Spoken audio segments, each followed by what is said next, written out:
şart değil. Gelmen şart değil.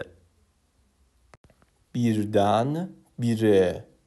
Birdenbire yağmur başladı. Aksine, söylediğinin aksine davrandı. Tesadüfen karşılaştık. Tavsiye etmek. معنی اینم تو برام بنویس. اصطلاحات برای خداحافظی کردن. kaçtım. من رفتم دیگه. eyvallah. دمت گرم. فعلا. بای بای. همون بای بای. görüşürüz. میبینمت. görüşmek üzere. به امید دیدار.